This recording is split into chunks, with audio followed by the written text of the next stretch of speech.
लोणावळा इथल्या पाण्यामध्ये वाहून गेलेल्या पर्यटकांनंतर आता कोकणात सुद्धा वर्षा पर्यटनासाठी येणाऱ्या पर्यटकांसाठी विशेष खबरदारी जी आहे ती पाटबंधारे विभागाकडून घेतली जाते। आपल्यासोबत या संदर्भात बोलण्यासाठी पाटबंधारे विभागाचे अधीक्षक अभियंता सुर्वे सर आहेत। सुर्वे सर, पाऊस सुरू झालेला आहे, बरेचसे धरणं जी आहेत ती भरलेली आहेत, लोकांचं आकर्षण असतं ते ही धरणं। अशा घटना घडू नयेत म्हणून नेमकी काय उपाययोजना केली गेलेली आहे पाटबंधारे विभागाकडून? रत्नागिरी जिल्ह्यामध्ये लहान मोठी म्हणजे मुख्यतः मध्यम 4 आहेत, आणखी इतर जवळपास 64 लहान धरणं आहेत लघु। आणखी आता सद्यस्थितीमध्ये 29 धरणं ह्या जून महिन्याच्या अंतापर्यंत भरलेली आहेत। आणखी उर्वरितसुद्धा सगळी ही 68 धरणं आता म्हणजे ह्या जुलै महिन्याच्या अंतापर्यंत किंवा एंडपर्यंत किंवा साधारण ऑगस्टच्या 2-3 आठवड्यापर्यंत सगळीच भरली जातील। आणखी यांचे म्हणजे सांडव्यावरून प्रवाह सुरू होतील। आणखी त्यावेळी साधारण म्हणजे कसं स्थानिक असतील किंवा पर्यटक असतील किंवा तेथील जे काही लोक असतील त्यांना म्हणजे तिथे ह्या ठिकाणी पर्यटन मासेमारी असेल किंवा म्हणजे पोहण्याकरता वगैरे असं जायचा थोडासा त्यावेळी ट्रेंड दिसून येतो। परंतु आम्ही या पावसाळ्याच्या पूर्वीच ही सर्व एकूण सगळी जी धरणं आहेत 68 ही प्रतिबंधित क्षेत्र म्हणून आम्ही घोषित केलेली आहेत। आणखी नागरिकांना आवाहन पण केलेलं आहे की ही धरणाच्या सुरक्षितताकरता व नागरिकांच्या सुरक्षितताकरता म्हणून सुद्धा ही सर्व धरणं, त्यांचे जलाशय, त्यांची सांडवा क्षेत्र किंवा त्या ठिकाणी जर पॉवर हाऊस असेल तर ते ही सर्व ठिकाणं ही प्रतिबंधित क्षेत्र आहेत। इथं सुरक्षतेच्या कारणास्तव म्हणजे नागरिकांच्या आणि धरणाच्या देखील तिथं जाण्यास मनाई आम्ही केलेली आहे। याबद्दलचं आम्ही प्रेस नोटीस पण दिलेलं आहे। ओएसिस फर्टिलिटीच्या तज्ञांनी IVF उपचार पद्धतीद्वारे 1 लाखांहून अधिक जोडप्यांना मातृत्व प्राप्तीचा आनंद दिला आहे।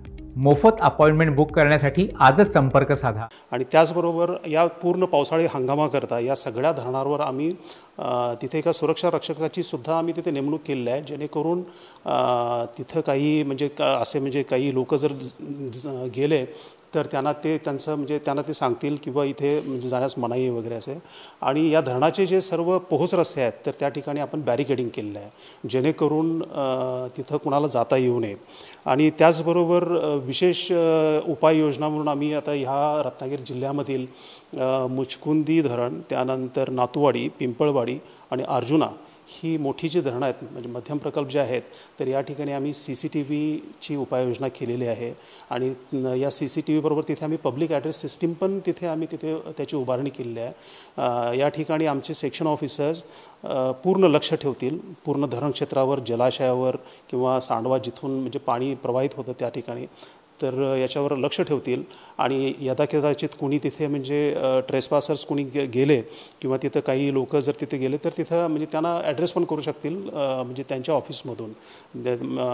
त्यामुळे आम्ही ही सगळी आता हे जी एकूण 68 धरणं आहेत तर या ठिकाणी शक्यतो नागरिकांनी तिथे जाऊच नये अशी आमचं आव्हान आहे।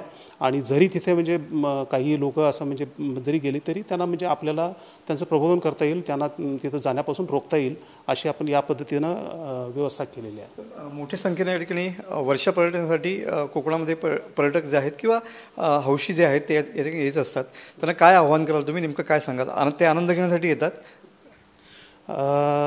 मी पर्यटकांना हेच आवाहन करेन की या सर्व धरणांच्या जलाशय क्षेत्रात जाणं किंवा धरण क्षेत्रात जाणे किंवा इव्हन ज्यावेळी धरणं भरली जातात आणखी सांडव्यावरून प्रवाहित होतात ही जी ठिकाणं आहेत ही तिथं पर्यटन करणं किंवा तिथं रिक्रिएशन करणं हे धोक्याचं आहे। आणि हे वारंवार म्हणजे आता गेल्या काही म्हणजे महिन्यामधील घटनावरून हे सिद्ध देखील झालेलं आहे।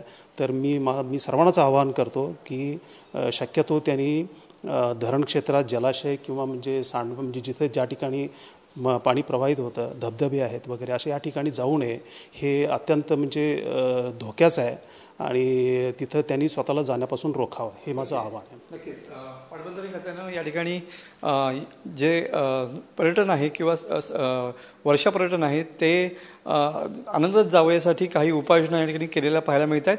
लोणावळ्यासारखी घटना घडू नये म्हणून सध्या पाटबंधारे विभाग जो आहे तो या ठिकाणी ॲक्शन प्लॅनमध्ये आलेला पाहायला मिळतो आहे। कॅमेरामन समित गजनेसह मी मनोज लेले, TV9 मराठी, रत्नागिरी।